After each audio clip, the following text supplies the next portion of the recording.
రాజేశ్వరి చెప్పే కథలకి స్వాగతం. అశోక్ పోతరాజు గారు రచించిన సెల్లు చిత్రం నమస్తే తెలంగాణ పత్రికలో ఈ కథ ఆగస్టు 9వ తారీఖు ప్రచురితమైందండి. సెల్లు చిత్రం కథ చదువుకునే ముందు కొద్దిగా రచయిత గురించి మాట్లాడుకుందాం. ఈ కథ రచించిన వారు అశోక్ పోతరాజు గారు. మెదక్ జిల్లాలోని వెల్దుర్తి మండలం. అశోక్ పోతరాజు గారు డిగ్రీ వరకు చదువుకున్నారు. ప్రస్తుతం ఊరిలోనే వ్యవసాయదారుడిగా పనిచేస్తున్నారు. చిన్నప్పటి నుంచే పల్లె జీవితం, కథలు, తెలంగాణ మాండలికం, మనుషుల జీవితాలంటే ప్రత్యేకమైన ఆసక్తి. ఆ అనుభవం నుంచే కథలు రాయడం మొదలుపెట్టారు. సమాజంలో మన చుట్టూ జరిగే విషయాలను, ముఖ్యంగా పల్లె మనుషుల జీవన సంఘర్షణలను కథలుగా చెప్పడం అశోక్ పోతరాజు గారికి చాలా ఇష్టం. ఈ సెల్లు చిత్రం కథకు 2026లో నమస్తే తెలంగాణ, మల్కనూరు సాహితీపీఠం సంయుక్తంగా నిర్వహిస్తున్న కథల పోటీలో తృతీయ బహుమతి లభించింది. ఈ కథను నాకు వినిపించే అదృష్టం కలిగిందండి.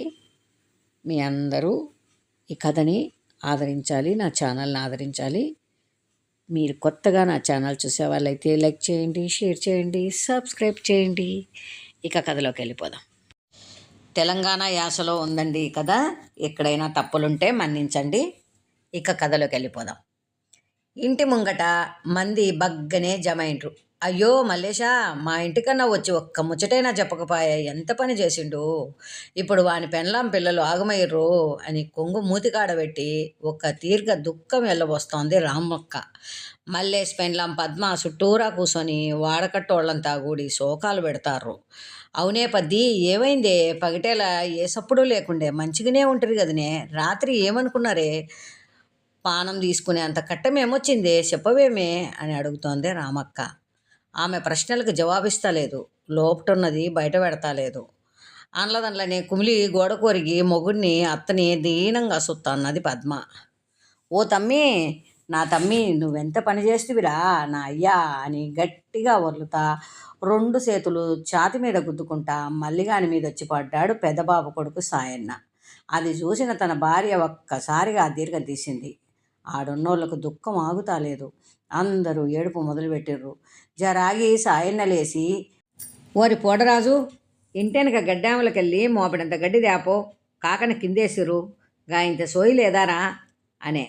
ఆ పోరడు పోయి మోపడంత ఎందుకని సందడంత గడ్డి పట్టుకొచ్చిండు. ఇంటికెళ్ళి పీట తెచ్చి దాని మీద గడ్డేసి పడేసిర్రు.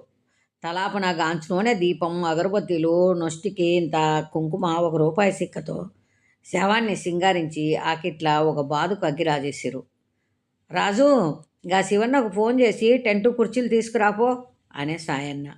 నిమిషాల్లో తెచ్చి వేసిరు. పెద్ద మనుషులు కూర్చున్నారు.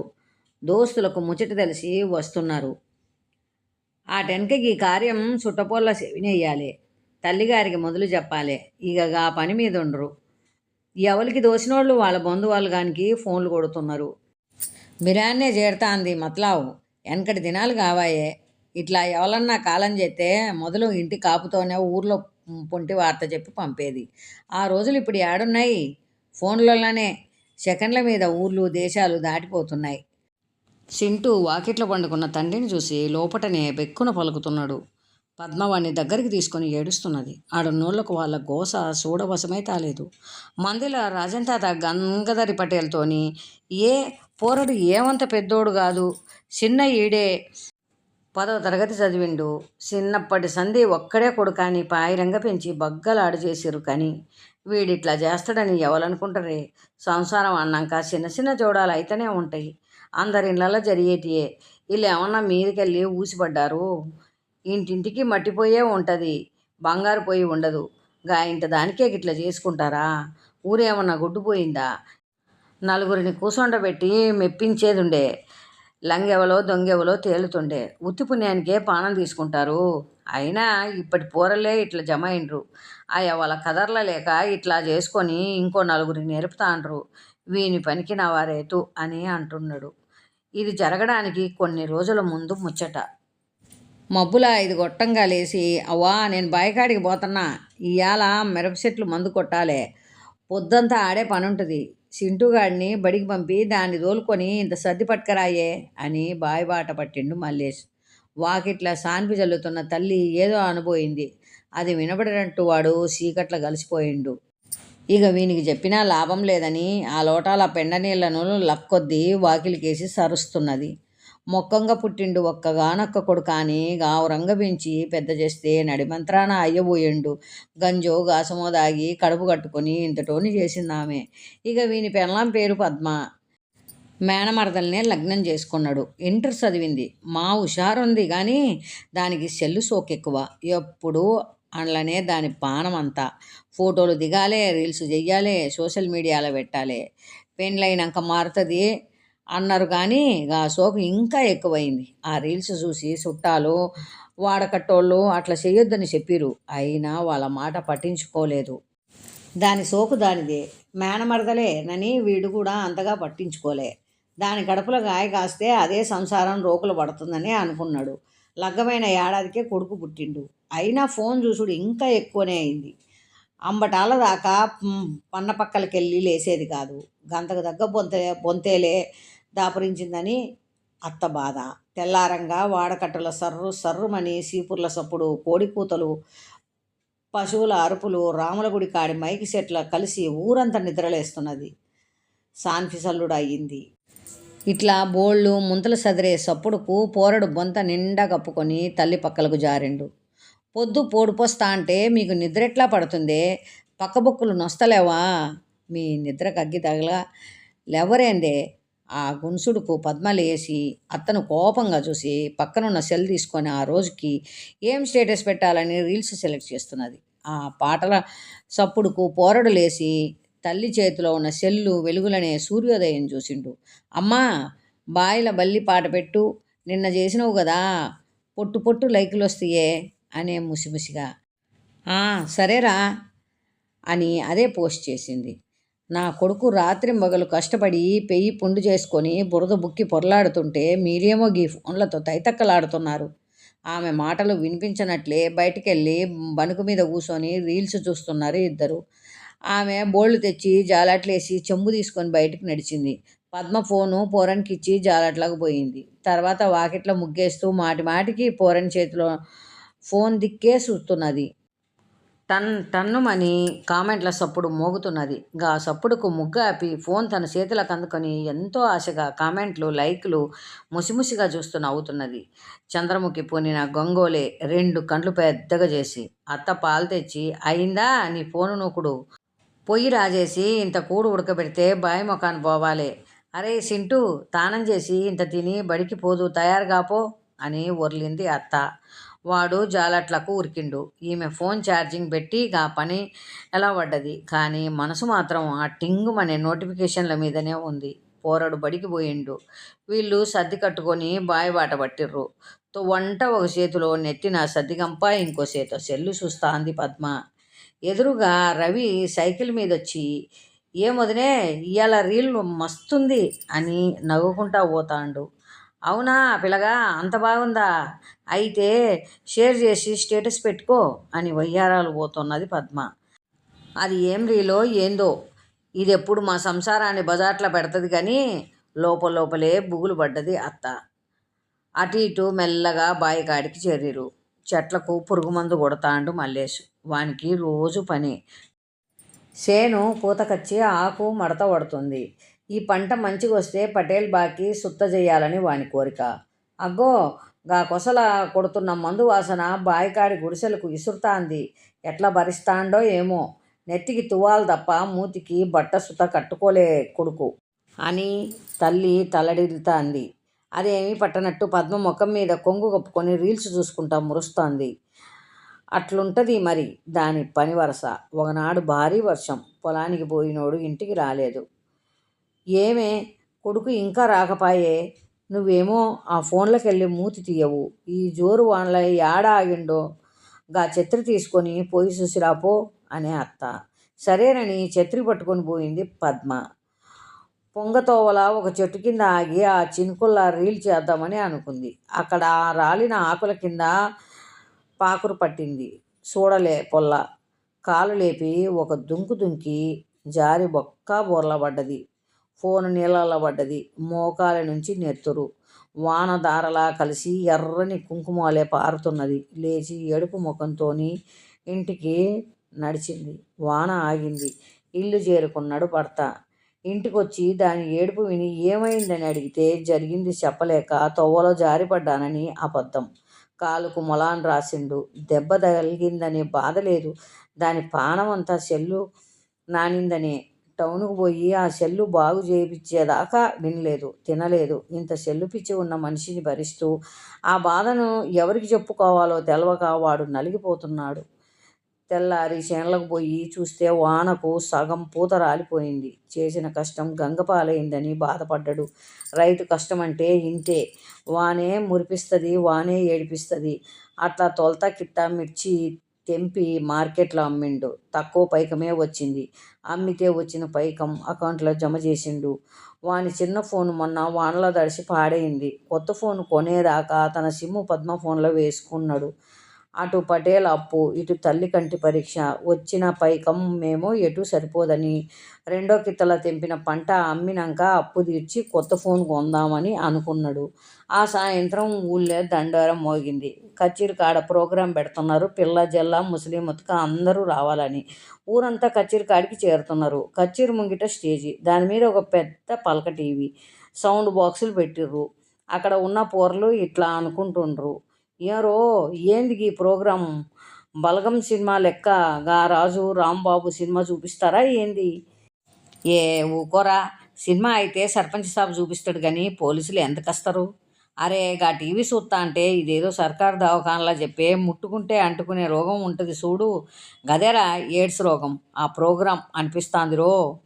టీవీలో ఫస్ట్ బిట్లు వేస్తారు, అట్లా చేస్తే రోగం ఎట్లొస్తుందోనని చూపిస్తారా అని ఒకడు. బిట్లా అంటే ఏందిరో?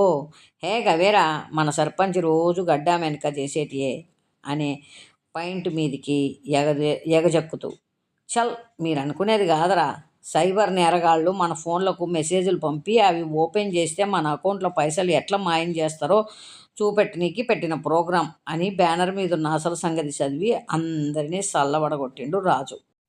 ఇక ప్రోగ్రాం చాలా అయ్యింది. మీరందరూ చాలా జాగ్రత్తగా ఉండాలి.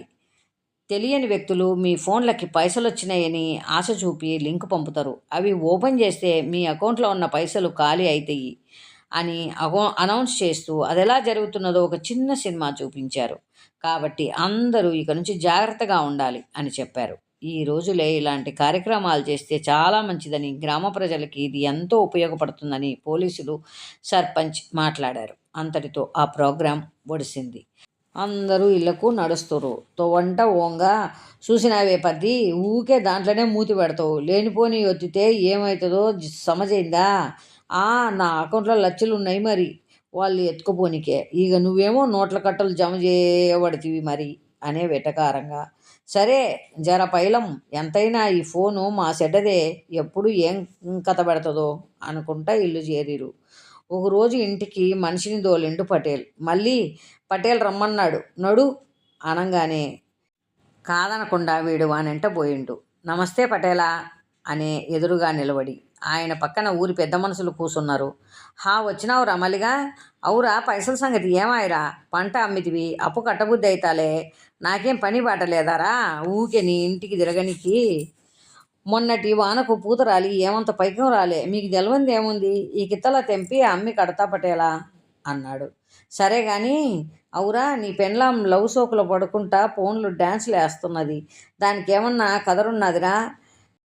బజాట్లకు ఇడిసినావు. అవురా, మీకే ఉన్నాయిరా, మాకు లేవా ఫోన్లు? మొన్న ఊరి గ్రూపులకు రీలు పంపింది, ఊరందరికీ చూపిస్తుందిరా దాని సోకులు.